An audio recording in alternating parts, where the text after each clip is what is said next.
بسم اللہ الرحمن الرحیم اللہم انفعنا بما علمتنا وعلمنا ما ينفعنا وزدنا علما رب زدنا علما رب زدنا فہما۔ سورۃ المائدہ آیت نمبر 1۔ یا ایھا الذین آمنوا اوفوا بالعقود احلت لکم بہیمۃ الانعام الا ما یتلی علیکم غیر محل الصید وانتم حرم ان اللہ یحکم ما یرید۔ یا ایھا الذین آمنوا، اے وہ لوگوں جو ایمان لائے ہو، اوفو تم پورا کرو بالعقود اپنے وعدوں کو، عہد و پیمان کو، احلت حلال کر دیے گئے ہیں لکم تمہارے لیے بہیمۃ الانعام چرنے والے جانور، الا ما یتلی علیکم سوائے ان کے جو ابھی تلاوت کیے جائیں گے تم پر، غیر محل الصید نہ وہ حلال سمجھنے والا ہو شکار کو، وانتم حرم اس حال میں کہ جب احرام کی حالت میں ہو۔ ان اللہ بے شک اللہ یحکم وہ فیصلہ کر رہا ہے، یہ فیصلہ کرتا ہے ما یرید جو وہ چاہتا ہے۔ سورۃ المائدہ، مائدہ عربی زبان اندر کہتے ہیں دسترخوان نو، اور اس سورت کے اندر آیت نمبر 112 ان کے اندر المائدہ دے لفظ آیا ہے کہ عیسیٰ علیہ السلام کو انہوں نے حواریاں درخواست کی تھی دعا کرو اللہ ذرا آسمان تو دسترخوان اتارے، تھوڑا رب دسترخوان اتارے، تو اس دی مناسبت نال سورت دا نام سورہ مائدہ ہے۔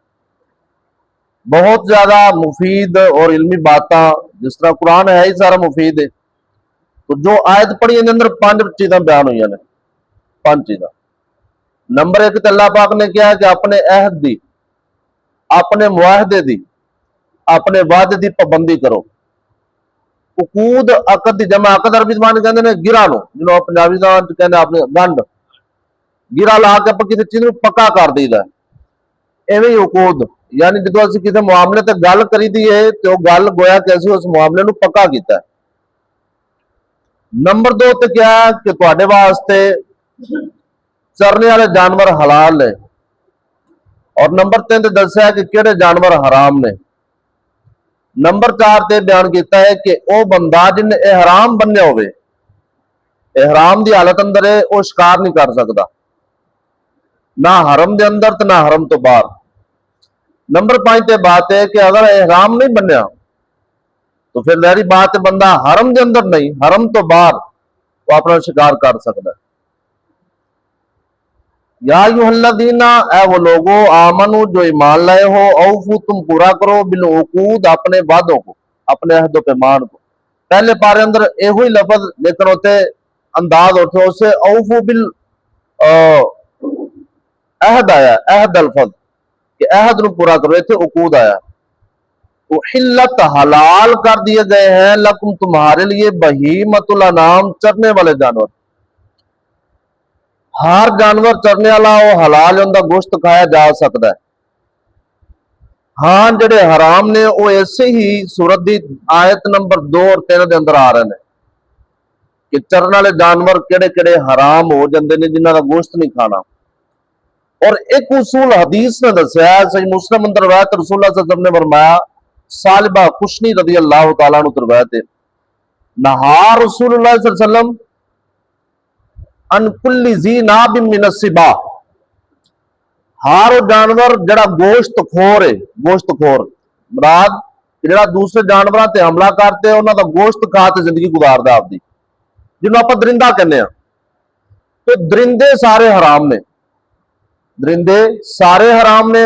چوپائے کہندے عربی تو 4 پایاں والا جانور، تو درندے وہ تو سارے حدیث نے اصول دیتا کہ درندہ حرام ہے، جو گوشت خور ہے، دوسرے جانوروں کا گوشت کھا کے گزارا کر، جانور 4 پایاں والا۔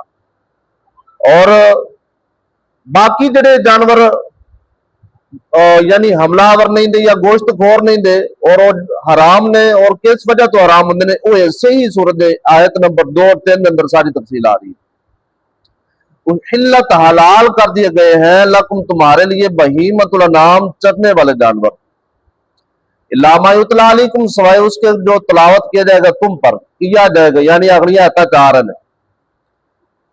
غیر محل الصید، نہ وہ حلال کرنے والا ہو، حلال سمجھنے والا ہو شکار کو. جس بندے نے حرام بننا نہ وہ شکار کر سکتا ہے تو نہ کسی شکاری کی مدد کر سکتا ہے. شکاری نو اشارہ کرنا یا ان کی رہنمائی کرنا کہ فلاں جگہ تے شکار ہے، وہ چاہے حرم دے اندر ہوئے یا حرم تو باہر ہوئے. نہ وہ حلال سمجھنے والا ہو شکار کو، وان تم حرم، اس حال میں کہ تم احرام کی حالت میں ہو یا تم حرم میں ہو. ان اللہ، بے شک اللہ، یحکم، وہ فیصلہ کرتا ہے، ما یرید، جو وہ چاہتا ہے. باقی پرندہ نے متعلق، پرندے کڑے کڑے حرام نے، کڑے کڑے حلال نے، انشاءاللہ 2 اور 3 نمبر آیتاں اندر ساری تفصیلات